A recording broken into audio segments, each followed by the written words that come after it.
The views and content expressed on the following program are provided solely for informational and entertainment purposes. They do not constitute legal advice. A podcast is not a substitute for retaining a competent, licensed attorney to advise you on your specific legal situation. Break the business, players work and work is play. Power into creators, have fun along the way. Break the business, doing what it takes. Celebrate success and learn from the mistakes. How's it going, everybody? Welcome to the show. It is time for Break the Business, where we empower indie creators and have some fun along the way. I'm Ryan Kairalla, and it is a pleasure to have you here this week. We got a lot to celebrate. We got a lot to be happy about in this world as I am talking to you right now as you're within the sound of my voice. First of all, we got ourselves a fine little program for the next 60 minutes. It's going to be an absolute blast. We got great topics. We got great stories. We got a great guest coming up in the next segment. Lindsey Kirkendall, friend of the podcast, is going to be joining us. She's got her new six-figure music business program coming out. Excited to talk to her all about it. So that's pretty good news. Also good news, my 6-month-old slept through the night for the first time, which means yours truly slept through the night for the first time in 6 months. So I got a big smile on my face. I am shockingly well rested for a new parent. And as if there wasn't enough good news, we got some more here for you in the form of the co-host we get to hang out with this week. So excited to have Katie Zaccardi with us for the first time in 2023. Hi, Katie. Hi, Ryan. It has been too long. It was 2022 the last time you joined us, and we've missed you terribly around here. How are you? I am good. I also missed you guys. I was off for a little bit in New York for the holidays, but now I'm back, hitting the ground running in January, and glad to be here. Is a blast. We love your perspective. We love what you bring as an artist coach, as a mental health advocate for indie creators, as our resident TikTok aficionado. There's a lot that Katie Zaccardi brings to the table, viewers and listeners. And so every time she's here, we get a little more smarter about the music industry. And if I'm not mistaken, Katie, you told me before the show that you actually know a little bit about our guest this week, Lindsey Kirkendall. You have any good stories for us? Anything that we should be excited about in this interview? I do. So Lindsey and I pretty much know each other just from like the coaching circles. So I haven't actually met her in person, which is always very funny because like I feel like when you are an online coach, and even now if you're a musician online, you make friends on the internet and then you just sort of, talk about what you're going through or just make even loose connections with people and sort of have this like, it's not even really a parasocial relationship because you actually know each other, but it's just kind of funny because you never actually met in person, but you like still know the person. So that's me and Lindsey. I think she's great. And I'm really looking forward to chatting with her later. How does it work with artist coaches? Like where you're both in the same game and you're is it like a sense of camaraderie because you all have the same goal of wanting to help and empower creators and make them the best selves? Yeah. Or is there kind of a rivalry there? Are you I would say like you love her, but you're kind of trying to destroy her? No. I think that like, I don't know, maybe this is a bad belief to have, but like, I feel like in any industry, there's probably always going to be someone who's like not as friendly or like only in it for themselves. But I feel like in general, and my experience when it comes to being a coach online is that most people, pretty much everyone I've interacted with has been like super welcoming, supportive, collaborative. And that's where I think that we're able to connect with people. Like a lot of times when I am connecting with other coaches, especially people who I don't know and I'm building a new relationship for or with, it's like coming from a place of collaboration and how can we support each other? Like, how can I support you? How can you support me? So, there's like, we're all sharing the same audience and then we kind of have niches within that audience and some of us are teaching similar things, but we all recognize that we bring something new to the table. And like, in my opinion, I feel like collaboration and just building each other up, building the positive messages that we support, even if it's not our own up, is like for the benefit of the music industry as a whole. That fits your profile. That tracks when I think of Katie Zaccardi. Of course, you're going to take an abundance mindset to all of this, right? The more I give back to the world and give back to my fellow coaches, the more I get back in return. And most importantly, the more that artists get helped. This is exciting. So I'm thrilled that you're going to be chatting with her. And I read, Katie, that Lindsey is a hypnotist, among other things. So she coaches artists, but she also does she's like a hypnotist, and apparently she can use some of that like with the artists that she works with. Like, is that a thing? Like, you can hypnotize artists to be better artists? What is this about? So it's called hypnotherapy. I'm actually in the process of getting a certification myself. So I'm right now doing an NLP, time techniques, hypnotherapy, and life coaching and EFT certification. And all of that probably just sounds like a lot of words. Or letters, I guess, which it kind of is. But basically, it's this understanding that like our minds are really powerful, and we can sort of like, by changing our minds, and we can change our behaviors. By changing our behaviors, we can change our results. So by working with like the subconscious mind and just how our brain actually works, you can, essentially change your reality. So with hypnotherapy, it's I'm no expert yet, but it is a really interesting way to just work with like your limiting beliefs or, things that you want, goals that you have, by really just reworking that subconscious mind. So it's not like, okay, you're going to go under 3, 2, 1, go like, quack like a duck. Yeah, but quack like a chicken. Yeah. That's not the goal. Although, if I was given that power, I would probably abuse it in that fashion. Yeah, for sure. I don't even know if you could with hypnotherapy, but I for sure would try to do what I can. That's kind of like very powerful to actually be able to hypnotize people, I feel like. And but anyway, it's more meditative. It's more like meditative and rewiring the subconscious, so you see changes, but you're not like, you're not like snapping out of it and being like, oh, I feel like a completely different person and have a British accent now. I don't think I've ever been hypnotized before, but I feel like if I was, the person who would have done it would have covered their tracks really well and like wiped my memory of it. Like the people, whenever you see like the sitcom where the character is hypnotized, like they have no memory of them clucking like a chicken. And so for all I know, Katie, you might have like done this to me at some point and then you've just wiped my knowledge of it. No, it's not like Marvel. It's that's what you would say if you've done this before. I'm on to you. It's not Thanos. We're not like snapping away your memory. But or are we? Yeah, I knew it.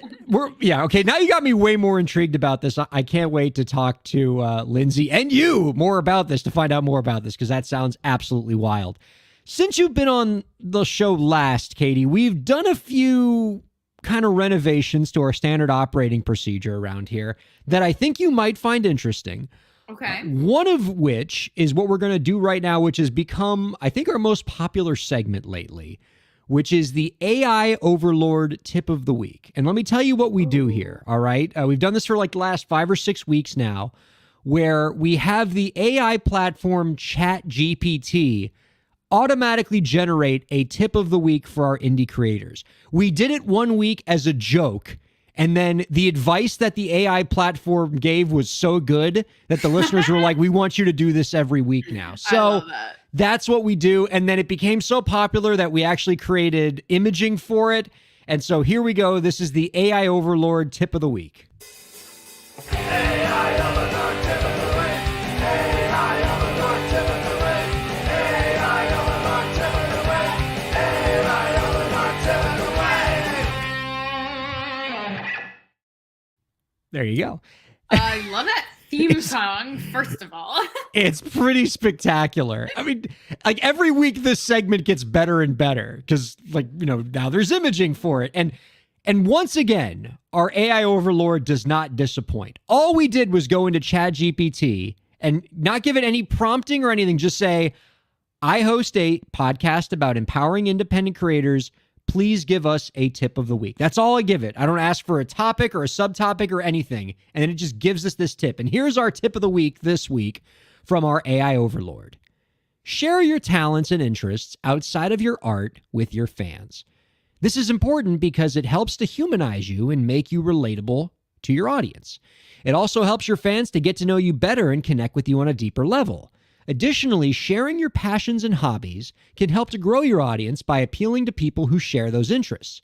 For example, if you're a musician and you're also into photography, you could share some of your photography on your social media or on your YouTube or TikTok channel. This way, you'll attract not only music fans, but also photography enthusiasts. I feel like this overlord is in my head. We've been doing advice like this for a while, where we talk about how a great way to engage yourself with your fans is to bring in your non-artistic interests and make it part of what you present to the world. If you like cooking, if you like photography, and you're good at those things, show your fans those things so that they get a more complete picture of you. I'm sure you give similar advice in your coaching practice. Yeah, I kind of feel like I'm going to be out of a job. I'm so scared of the AI overlord. You know what's really weird? Like, universe kind of weird. I was just in the dog park literally 4 hours ago, and my friend was telling me about the chat. What is it? Chat GPT. Chat GPT. Chat GPT stands for something, and I've already forgotten what it is. Is it B or P? G, P as in Paul, T. Okay. Well, anyway, he's telling me about this for the first time. I only heard about it for the first time in my life 4 hours ago, and he's like, "What? Yeah, it's so cool. You can put anything into it, and it's freaking has the whole internet since 2000 or whatever, and it's crazy. And it could do all this stuff." And he was like talking about how all these things that he does.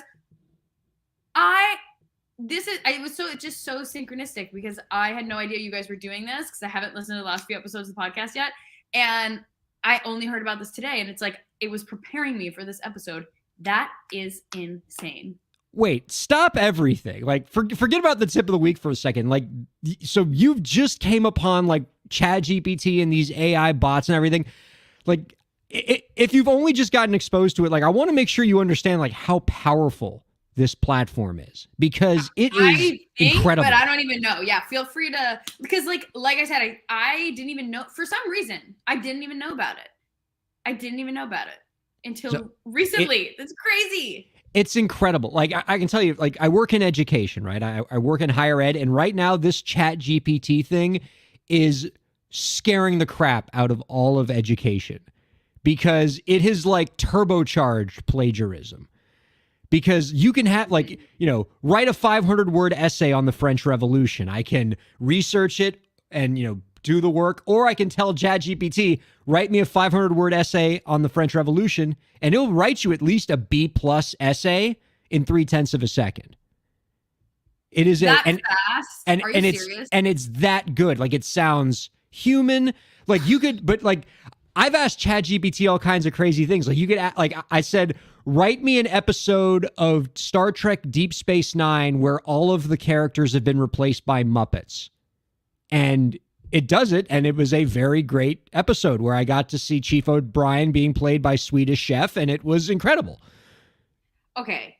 First of all, when was this unleashed to the world? Maybe 6 weeks ago, maybe a month ago. Okay, so it is recent. And my friend was saying that this is like a version 1, which is even scarier, because it basically means that as they improve upon it, like, it's just going to run the whole world, essentially. It has only begun. And what it means for creators is equal parts exciting and also horrifying, right? Because I think it can be used as a tool for creators, right? A lot of creators have talked about how they've used ChatGPT to help them give them song ideas, right? Because a lot of songwriters, they need a couple ideas just to kind of get the ball rolling and get them started. And GPT is very good with that. Similarly, there are other content creators who are afraid that like this thing is going to put every blogger out of business. Yeah. Because this thing, like you think about like articles on Digital Music News or Hypebot or something like that are written by music industry experts like you and me. And GPT could write one of these, and it might sound just like something that you and I would write. Maybe not as good, but good enough that you might be willing to have them do it so you don't have to pay you or me to write it. Like that's kind of where we are, and it's that authentic, and it's going to be interesting to see where the industry goes and what this means for creators. But anyway, I think the tip that the AI overlord came up with is certainly a pretty powerful and important one, and it's something that the best artists, I think, do really well. And when I am working with artists, it's one of the things that I have them do first, where before we get kind of deep into anything involving their career, the first thing I tell them is get out a sheet of paper and write down a list of all the things that you're good at and all the things that you love. Not even things that have anything to do with the art that you make, but just, are you good at football? Are you good at poker? Is there a TV show that you like? Do you enjoy pottery? Do you enjoy cooking? Whatever it is, write it all down. And then let's come up with creative ways to incorporate those likes and those interests and those things that you're good at into what you put out into the world to give your fans a more complete picture of you, or maybe even find interesting ways to combine your out of music interests with your in music interests. Like, you like doing makeup. Okay, do a makeup tutorial while your music's playing in the background, and you have an interesting way to put your content out there. I love this kind of advice. Yeah, I agree. I teach my clients the same thing. We usually go through like a brand pillar and then personal connection point exercise. The brand pillars being like, what is your main message that comes through in your music and that you like to talk about? But this is more of like the personal connection points, which are so important because people need to see that you're human. They need to see that believe it or not, have other interests that aren't music, because sometimes it is really so like single-minded when all you're talking about is like living and breathing and dying music. People want to like talk about what was on TV or the latest, record from their favorite artist, or baking, or like literally anything, because it shows that you're human and that you are relatable on other levels. So I have to agree with the bot. And we're not just saying that because we're sucking up to our AI overlord, although that probably has a lot to do with it. All right. So speaking of things that have been different since you have been on the show last, Katie, if you have not noticed already, although I think you did, you have, since the last time we spoke, I have finally taken your advice and have created a TikTok profile. Snaps. I think I followed you. Yeah, I believe so. You can find me at TikTok at Rye the Law Guy. And I'm glad you're happy for me. I'm happy too, because I mean, even though I've only been on TikTok for a few weeks now and I'm just starting to get into it, it's everything that I wanted Twitter to be for me. Like, the engagement is so much more authentic. I'm getting real interactions from people. Unlike with Twitter, where I feel like I'm just shouting into the void and there's like nothing coming back. Like, the people on TikTok are cool. They're interacting with me. I'm getting conversations going. I'm connecting with people, and I am not limited to 140 characters. And that's really exciting to me. But more than anything else, what I've enjoyed most about TikTok are the accounts that I've like sort of just fallen in love with on the platform. Yours included, Katie. I very much enjoy anytime you make it across my For You page. But the account that I've become most obsessed with is a group of musicians that I've seen on YouTube before, but they're particularly good on TikTok. Are you familiar, Katie, with the band Walk Off the Earth? Yeah. Yeah. And I would say that even if you don't think you know them because their YouTube videos are iconic. Most people, they've seen videos of like a group of musicians that are, 5 musicians all playing the same guitar at the same time, or musicians that have hooked electrodes up to fruit and are like hitting the fruit like drums playing instruments. They do these kind of wild, kooky videos, this band Walk Off the Earth. And they are amazing on TikTok, and their songs are incredible, and I've fallen in love with their account, and, because of the really interesting videos they do. But the most recent one they've put out, or the most recent major one they've put out, I think is like the rare like achievement above all their other achievements in terms of the amount of engagement it's gotten. So Walk Off the Earth has a new single coming out called My Stupid Heart, and it's already all over TikTok. It is a really catchy song. I have been singing it nonstop all around my house, much to the annoyance of my family at home for the last several days now. But the thing is, even though it's stuck in my head, I actually haven't heard Walk Off the Moon sing it because their version isn't out on Spotify yet. Okay. The version that I've been hearing is the one of their kids singing it, which has been a TikTok video they put out of the child of one of the members singing My Stupid Heart. And this video has blown up on TikTok. It already has over 41 million views on the platform, and it is surely going to give the song a ton of engagement once it comes out on streaming services. I want you, Katie, to be as obsessed with this song as I am. Lauren, can you play the video of the little kid singing My Stupid Heart, please? Hey everybody, my mom and dad made this new song called My Stupid Heart. I'm getting praise for my brothers. Let's go! My stupid heart, don't know. I tried to let you go so many times before. Then when I got back and told my stupid heart, too late, already on my way. If you hold out your friends, I'll get my new cup and my stupid heart, heart, woo, okay.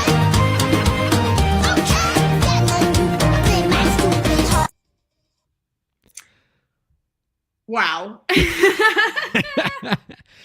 So, first of all, that little kid is going to be a star. Oh yeah, stage presence. Oh like, my off the charts. gosh. Off the charts. The camera loves this little guy.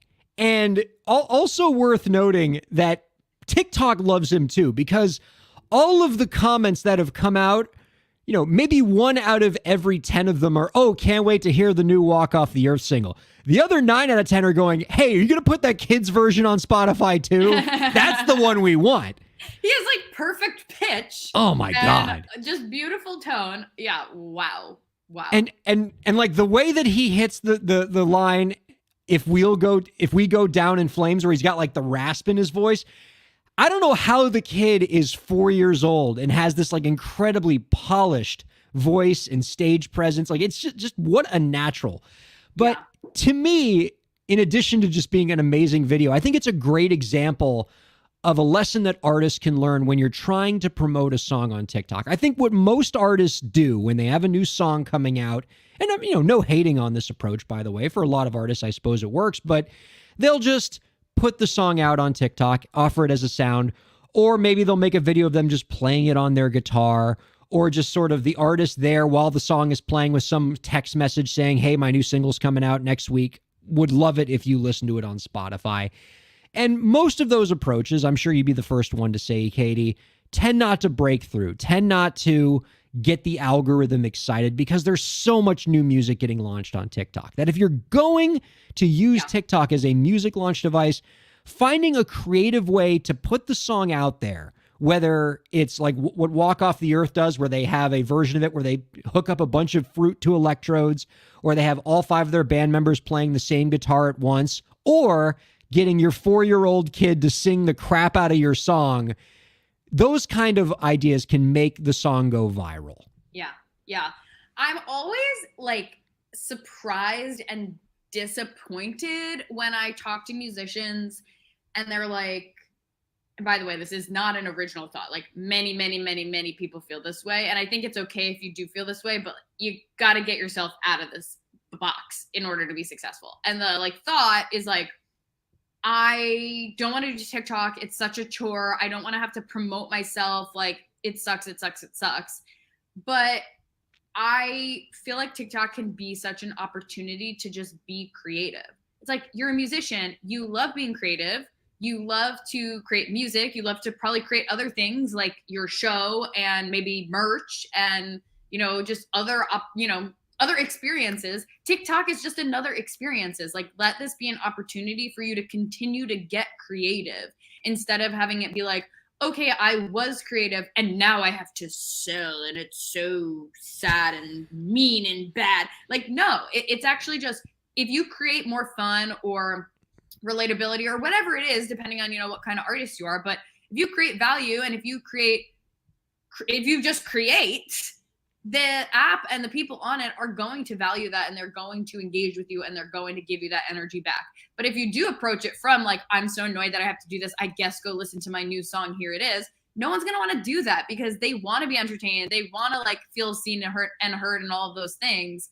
And so letting it just be an opportunity to create more and like create in new ways instead of it feeling like a chore is such a game changer. And I wish that more artists did that, because then you get fun stuff like this that everyone loves. Think about what sort of value add, what sort of addition can you do to just putting your song out there to allow that the way that you put that song out there to be distinctive, to cut through the clutter of all of the other artists who are just trying to get their music on TikTok and get it out there.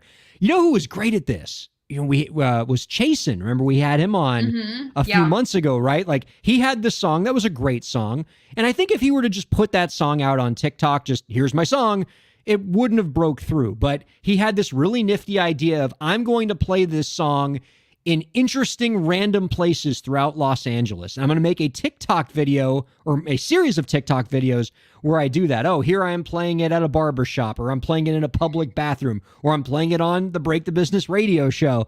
And then people got interested in, oh, where's he going to play this song next? And that got the engagement going. He took his song, a great song, and figured out how to add onto it, how to build onto it with a TikTok video to make that video distinctive and to help it break through. Yeah, exactly. And I think a lot of musicians would kind of counter this with like, well, isn't my music value enough? Like, shouldn't that be enough? And it's not to say that your music isn't valuable, because it is, and it is value, but there is a lower barrier to entry now for being in music and being on TikTok, which is not a bad thing. It is a good thing because it's more accessible for people, but it does mean that there is more saturation than there was before. And if you want to get heard like to the masses beyond the 200 or 300 views that pretty much anyone could get on TikTok, you have to do something that's going to make people stop the scroll and listen to a stranger. Because you have to remember, you are a stranger until you're not, but you are a stranger to people. So what's going to make them care? It's seeing it in a unique way, or, just showcasing it in a way that really highlights, these aspects, whether it's your voice or the fact that you're singing it a cappella with, a couple other people in your band. Like, just figuring out ways to make it really engaging and unique is going to put you, I don't want to say put you ahead of other people, because that makes it sound like a competition. It's not, but I think it's just going to algorithmically push your video a little bit further than it might otherwise go. I think that's exactly right. And apologies in advance for you now, Katie Zaccardi, because I know you're going to have this song stuck in your head now. But I think when does it come out? Do you know? I have no idea. They haven't said, at least as we record this, I don't think they've announced the release date yet. Wow. But as far as I'm concerned, I think at this point, the Walk Off the Earth people are like, well, what do we do now? Because this went from being just a cute little idea to a legitimately viral thing. 41 million views is a ton of views on TikTok. And, it's probably, I think it's the most viewed video they have in an account that has a lot of very heavily viewed videos. So now they're probably sort of regrouping and figuring out, all right, how do we build off of this? We've caught lightning in a bottle. What else could we be doing with this to really maximize this? Because when this song goes out on Spotify, it might go from being just a quirky internet hit to being a legitimate charting hit. And they got to figure out how to handle that, which is, of course, a very good problem to have. Yeah. But it's going to be interesting. And certainly I'm following it religiously. And I really hope they put out a version of that song where it's just the kid singing it, because, boy, that kid is whoa, he's so good. Yeah, he is. We are going to take ourselves a quick break, and then we're going to be back with our friend Lindsey Kirkendall joining us on Break the Business. Don't go anywhere. We'll be right back. Ryan Kairalla here. I hope you're enjoying the show, and I hope that you're getting a lot out of it. I do what I do because I care about creators like you. A lot. I've dedicated my career to helping creative professionals, entrepreneurs, and organizations move forward. I do it by hosting this program, and I'm also proud to do it in my legal practice. If you're a creative professional looking for solutions-oriented legal services to help you further your goals, I'd love to help. My firm RKPA does contracts, commercial law, copyright, trademark, and more. Visit rkpalaw.com to learn more. That's rkpalaw.com. Ryan A. Kairalla, PA, Miami, Florida.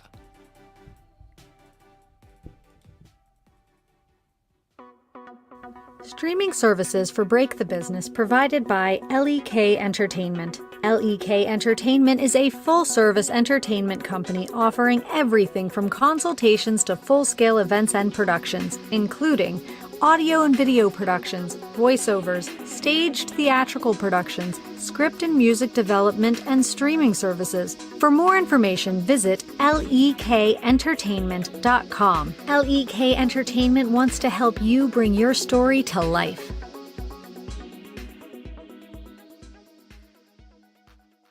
Thanks for supporting Break the Business. If you have a question or topic that you want us to discuss, email us at breakthebusiness@gmail.com. You can follow the host, that's me, on Twitter at Ryan Kair, and you can follow the show at the BTB Podcast. Be sure to subscribe to the show on Twitch, YouTube, and Facebook, and on all major podcast platforms. And now, let's get back to the show. So, Katie Zaccardi, you know what the other really cool thing about that video is? Like, as I think about how amazing that little kid singing My Stupid Heart is in that TikTok video of the Walk Off the Earth song, is how much that kid is just making a meal of that song. Because, like, here's what I know about, like, every 4-year-old performer I've ever seen. No matter how talented they are, no matter how much they can sing the crap out of the song in front of their parents, the moment that you try to get that kid to sing that song to anybody other than their parents, what do? Hide. Yeah, that's a good point. They hide behind their, I don't want to do it. Yeah. Not this kid. This kid's like, point me to the camera, point me to the microphone. I'm going to sing the crap out of this song. Legend. The kid's a legend. Yeah. He has superstar energy. Like he knows he's good and he wants to show it off. And I love that for him. I love it. Well, speaking of superstar energy, excited to be chatting with our guest right now. By the way, you're checking out Break the Business. We're on all the major podcast platforms, SiriusXM 145, all that. Wherever you're checking us out, happy to have you. Our guest this week is an acclaimed music business consultant and artist coach. She is the creator of the artist mentorship program Revolution, which this month is launching its 6-figure music business program. You can find out more about our guest's work by visiting www.lindseykerkendall.com. We are happy to welcome Lindsey Kirkendall on to Break the Business. Hi, Lindsey. Hey, guys. I'm laughing because it's just funny to hear www.lindseykerkendall.com. Welcome, Lindsey Kirkendall. I know. It's always awkward when the website is the same name, but Right? Here we are. But at least we didn't stop and think about it a lot and talk about it a lot. Right. And we just kept it moving. Now Yeah. we're stuck here now. So, Lindsey Kirkendall, excited to have you on the show again. It's been entirely too long. I think I saw you mentioning in the green room that you love Walk Off the Earth, and you seem pretty excited that we were talking about it in the previous segment. Well, it was funny because I didn't even know they existed, but I'm a big Walk the Moon fan. Love me some Walk the Moon. And I don't remember even who I was telling. This was years ago, but I was saying something about Walk the Moon and they were like, oh yeah, I love that band. And they were describing Walk Off the Earth. And I was like, yeah, no, that's not who I'm referring to. Who is this other band? And so that's actually how I found Walk Off the Earth, was because of my love for Walk the Moon. I love it when Walk the Moon plays the drums with the avocados. They're so Right. dumb. Yeah, no. Yeah. That's all right. It's like, I don't remember that album. Well, we're thrilled to have you here. And, we always appreciate when we can get your perspective on coaching and about marketing and indie creator marketing, things like that. Because I know you've spoken in the past, Lindsey, about how you tend not to subscribe to the view of traditional marketing methods working for indie creators. You always say that, those kind of methods, the old school marketing methods, don't really work in this industry for indie creators. So why not? And what marketing methods do work in your opinion? Well, yes, that is true. I do subscribe to that theory. And having worked, my corporate background is in a couple of different areas, but my last corporate music industry job, I was actually doing radio and I was in the radio department. And so it was always interesting to me when I would come across other independent artists that were really going after radio, because I was going, man, do you have any idea how much this costs, and how little return there is even for label artists? And as someone who has a business mind, I'm always looking at return on investment, whether it's, monetary or just double bottom line, emotional equity kind of. And so, in the work and in the conversations that I've had with artists, I'm always going, I'm not so sure you fully understand what the return on investment is here and how all this really works together. And so, yeah, I mean, the way I like to look at it is broadcast marketing and then everything else. And I think most artists, because we've always, or all of us have lived in, a world where we've only seen it done one way, right? We understand advertising the way we've been advertised to. And so when it comes to marketing, and now we have social media, we're using those kind of old school patterns and paradigms to market in a broadcast way on a platform that isn't broadcast. So we're applying methods that work for radio or print or even commercials and other broadcast platforms where it's a one-to-many conversation to social media where it's meant to feel one-to-one. Even though it is one-to-many, it's meant to feel one-to-one and more intimate. So I always joke that it's like, when you jump on social media and you're putting a post together, and I know you guys were talking a little bit about this before I jumped in, but when you're speaking to your audience and you're just talking about just your music all the time, and it's overly formal and you're just hitting the highlights and there's no soul behind it, it kind of feels like a watch salesman that's like showing you his wares, and then the audience feels sold to, and it there's not a whole lot of engagement on the other end. And what happens for the artist, which I think is sad, is that the artist isn't receiving the feedback. And it's not because their work isn't great. It's because they're applying these old school marketing principles to new school tools that really doesn't honor the platform. And then they feel like their work doesn't have value or isn't getting or isn't valid. And they get frustrated and throw in the towel. And it sounds like what you're saying is the trick to this new form of marketing is, to lean away from the broadcast approach and to make your presence online, whether it's social media or otherwise, feel more like a one-on-one authentic conversation. Can you talk a little bit more about that?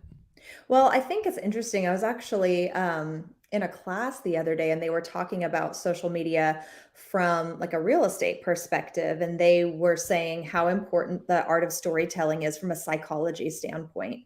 And that's one piece that, social media, we're all figuring it out as we go. Sure, there are some people that are experts, but I mean, for the love of God, this thing has only been around a couple of decades. No one can really claim expert status yet. It's still the Wild West. And so, when it comes to being effective, understanding these little hacks or these little pieces of how humans behave, like, hey, storytelling actually is the thing that psychologically helps people remember and makes it easier to sell, which is what we're all doing, whether we're aware of it or not. When you understand that, it makes all the marketing easier. And I know, Katie, you were saying a minute ago, nice to see you, by the way. I know. Hi. I feel like we look like we're twins right now. Like I was thinking the same exact and thing. The whole thing. But yeah, great amount of coordination happening before we the show. do. There's some synergy happening. I'm sorry I didn't get the memo. I would have. I would have had my black shirt with my blonde highlights. Yeah. Told you there was synergy. Jinx, you owe me a soda. That just derailed my train of thought, and it's all Ryan's fault. That happens around here. I don't know what we were saying. What were we saying? Storytelling. Yeah. Yeah. And something else. Storytelling is important, and knowing how to tell effective stories is what will ultimately engage your audience. So it's not that your work isn't valuable or valued or good. It's just that you haven't yet acquired the skill of knowing how to communicate its value to your audience in a way that helps them understand it too. And I think one of the things that I was trying to point out was, Katie, you said something earlier about, people get so sheepish about, I need to promote myself in sales and, but it's not when you can think of it in terms of storytelling and you can think of it in terms of just helping people understand your value, it kind of can shift it. And I always say, like, as artists, as a community of artists, it's incumbent upon us to communicate our value to our audience and get good at that. That's the skill that we need to develop as artists, I think, in this digital era. Because if we can't effectively communicate our value, ain't no one gonna buy. So, yeah. Wow. That's so important. And, you know, I will say it's something that I think Katie's really great at with her TikToks. Every time I stumble upon one of her videos, I feel like she's talking just to me, like it's, you know, us doing the podcast together. Yeah. And it really creates something more authentic that I feel like if she was just broadcasting her coaching messages.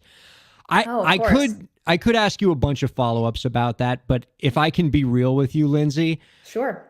Katie and I were talking in the first segment about something that I know you have a background in, which is hypnotherapy. You just became a licensed hypnotherapist. And did. Ever since Katie, who is also in training for this, explained to me like how coaches can use this ability to help creators, it's all I want to talk about. So it's so juicy. Like, that sounds incredible. Yeah, it's so good. So, I mean, I had no idea. Like, first of all, I didn't know that hypno anything was actually a thing, right? I thought it was just like something that they did to people on sitcoms to make them cluck like chickens. Right.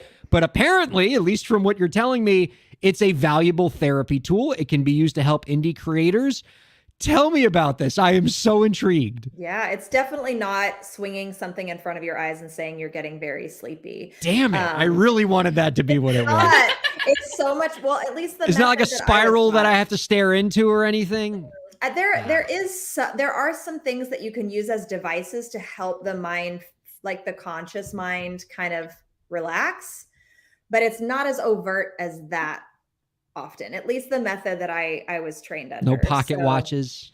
No pocket watches. I have this, Ryan. You're getting very sleepy. Honestly, my ADD self would just stare at that for the whole interview if you left it swinging.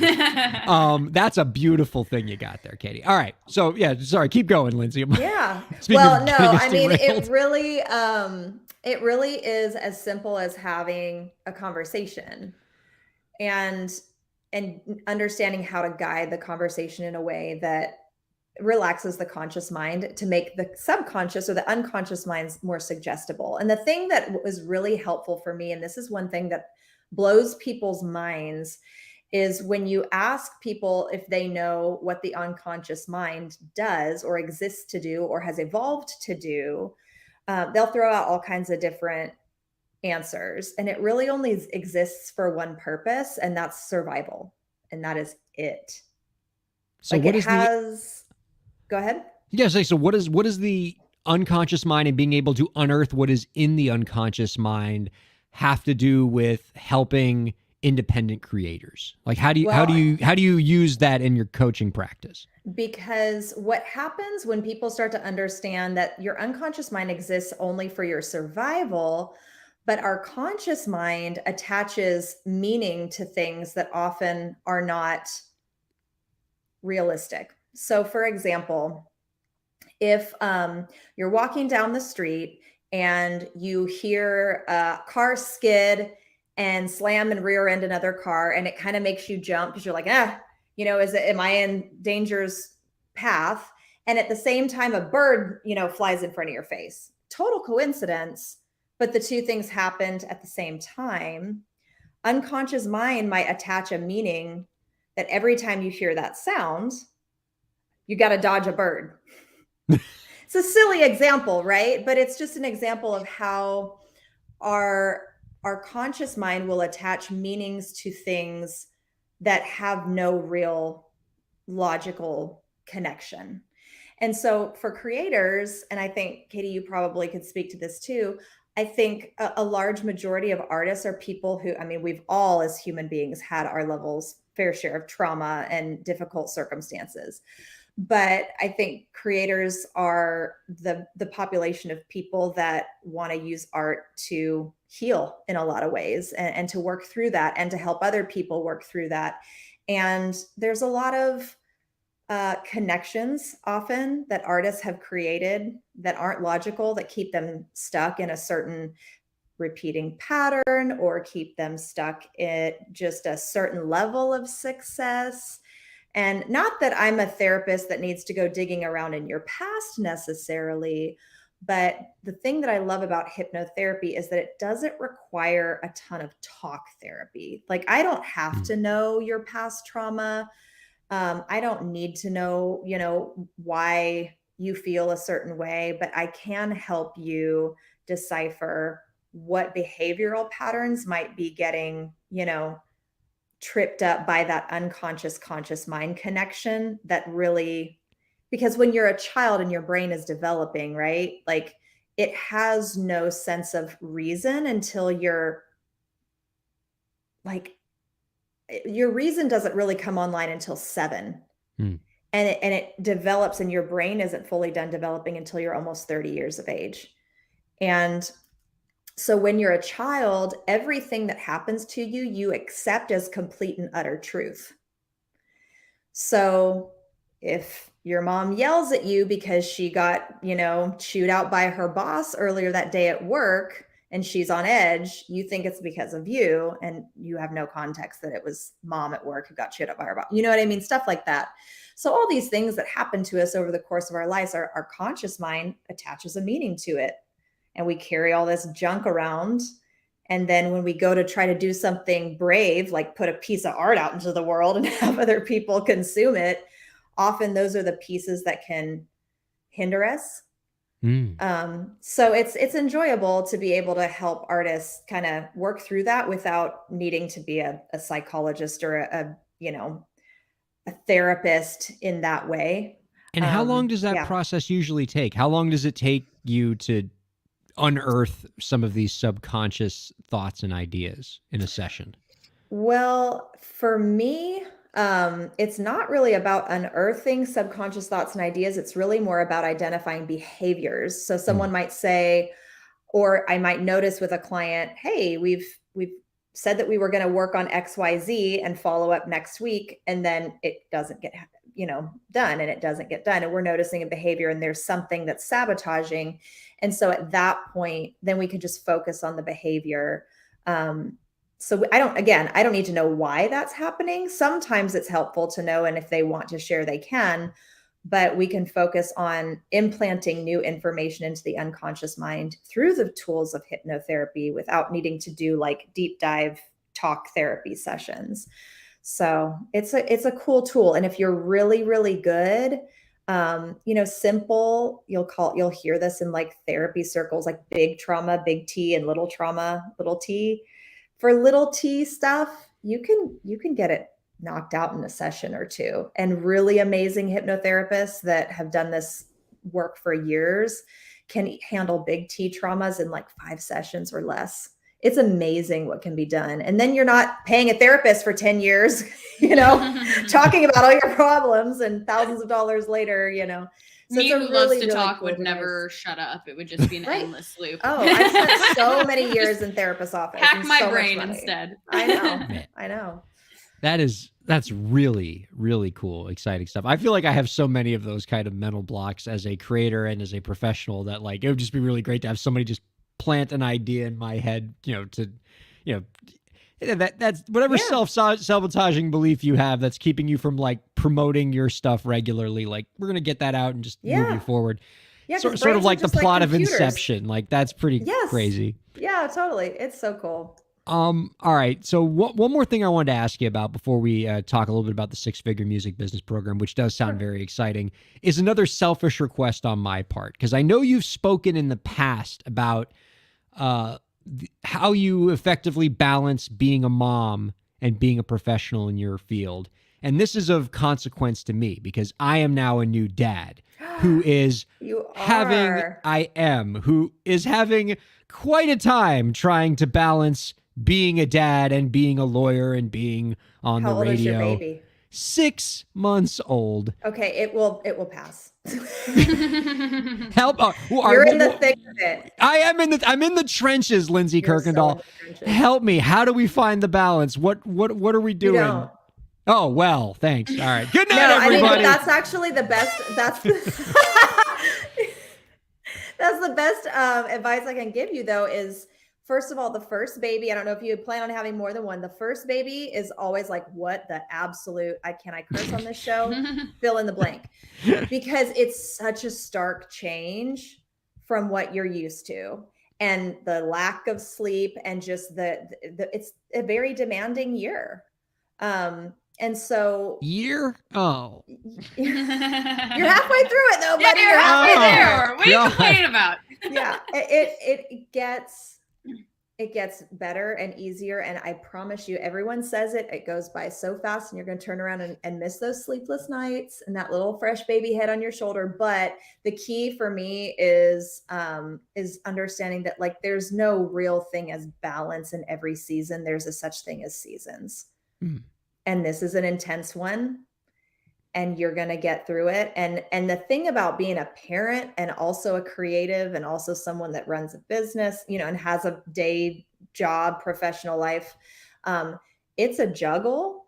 But if you can stay present, that's the thing, is just being present in the moment, understanding your capacity for certain things, and not letting your mind run away with you and think that because I don't have the capacity for creating a high amount of art right now, that I never will. And I think for new first-time parents, it kind of feels like it's over because it's such an intense change that you kind of can't see that it ever will be any different.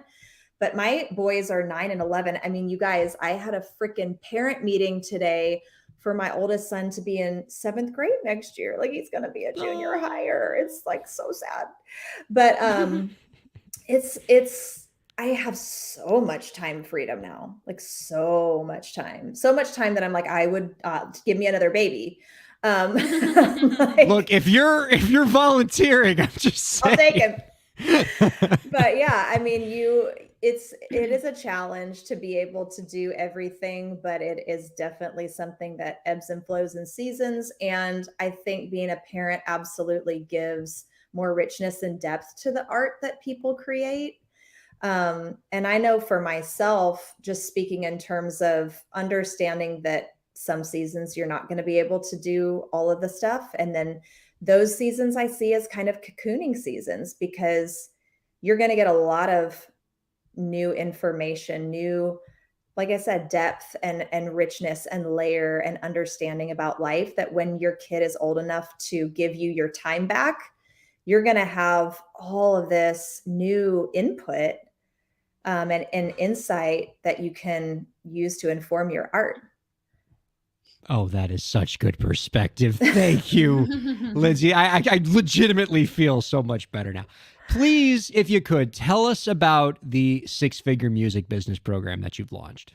Yeah. So this will be, we're doing it a little bit differently this year, because in the past we've launched it 3 times, and we've only done it like, here's when we're doing it. It's a 12-week thing.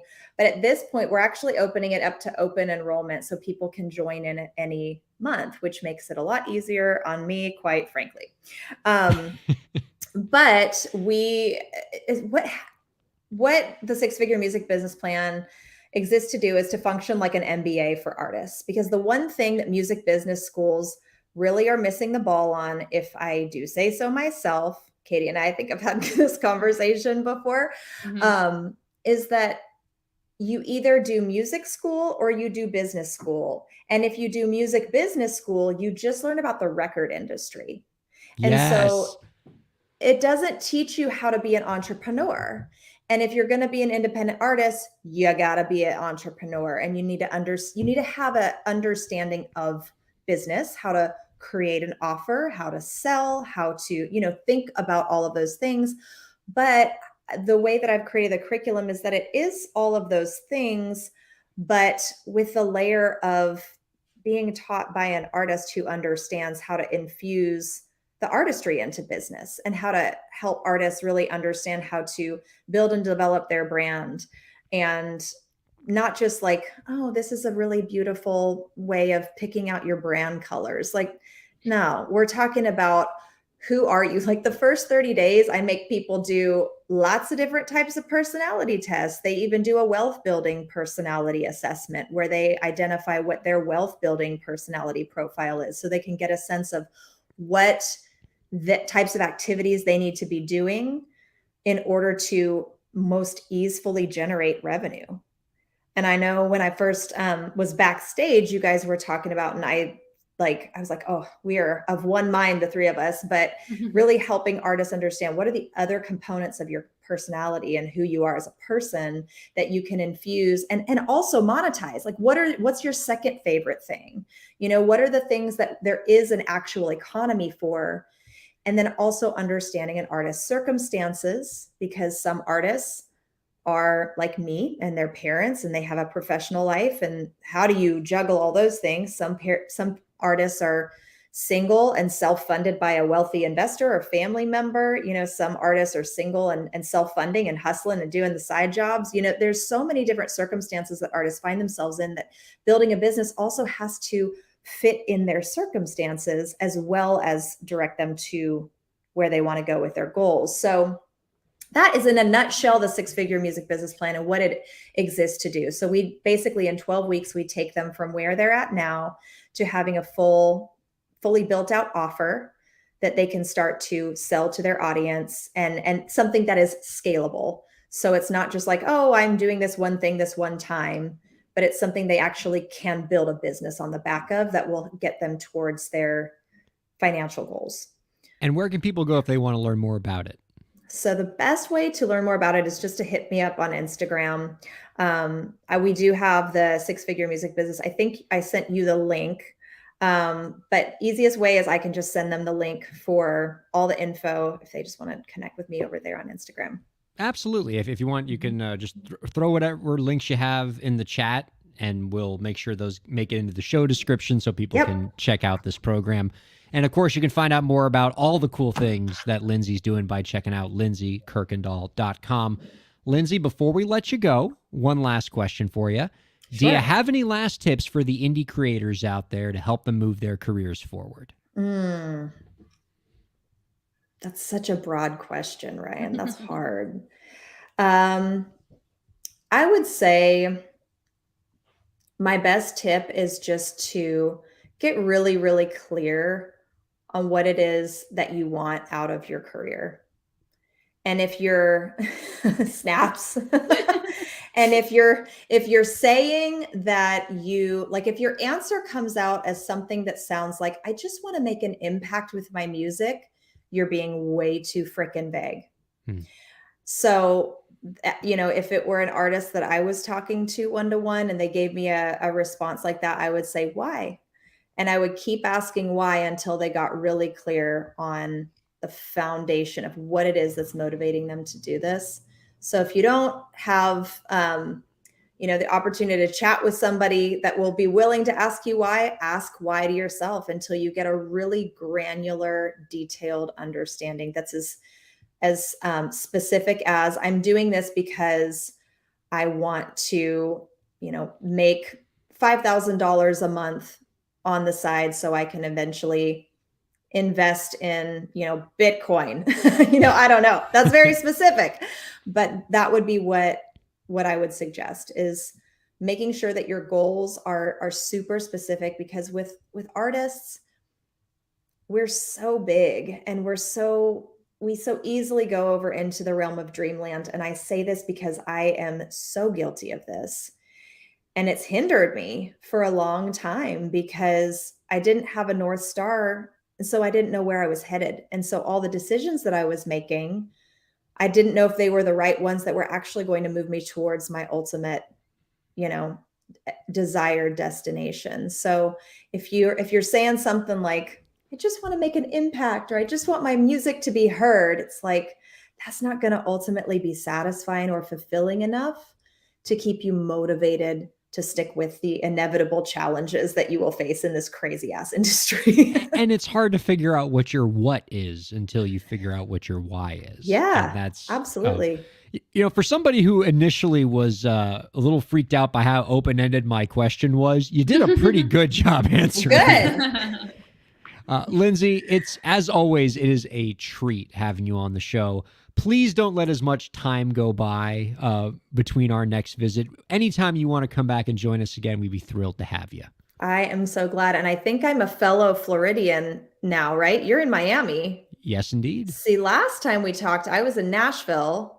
Katie wasn't in Nashville yet. Yeah, I was in New York. We're just like We're circling around the You're all triangle. bouncing around except for me, who's just always here. Yeah. Where Okay, in Florida excuse me. are you? Lindsay, do you go to the beach being in Florida? All the time. Okay, because I was just talking to Ryan before the show. He doesn't go to the beach. He's He one of those doesn't go to the weird beach. I said, how people. dare you live in Wait, Florida Ryan, and are not you go to the from beach? Florida though? Like, did you grow up in Florida? Born and raised. That's why he That's doesn't go to why. the beach. Yeah, Thank you. apparently. As I told her before the show, look at my pasty self. You don't achieve this level of pasty by In being Florida. a regular beachgoer. No, Yeah. I said I moved from New York to landlocked Tennessee, and this summer I was like dying to get to a beach, and then he's Yeah. telling me he lives in Miami and he never goes. I was personally offended. Yeah. So now that you live in Nashville, though, have you noticed the mass exodus to Destin that happens every year? Or is that, have you not noticed that yet? have I That's like the noticed Nashville it? beach. Not necessarily. Did I do it? Yes. Yes. I did. Ah. Because I literally spent several months like I need to get to a beach, and then finally I finessed it. Like the last week of August, I went to a beach Yeah. in Destin. It's the 30A is like, that's where Nashville goes to go to the beach. But I love that. Ryan, I am actually in the Bradenton, Sarasota area. Oh, a So, lovely area yeah. indeed. We were in Miami in March of last year, and it was amazing. Next It's time such you're a in freaking cool our city. neck of the woods, please let us know. I Love- will. Love to hang out, high five you in person. Yeah. Our thanks to you, Lindsey Kirkendall. Thanks to you as well, Katie Zaccardi. And thanks as always to producer Lauren for keeping the show running. And much love to all you viewers and listeners for checking out Break the Business. We'll see you next week. Thanks for having me. Break the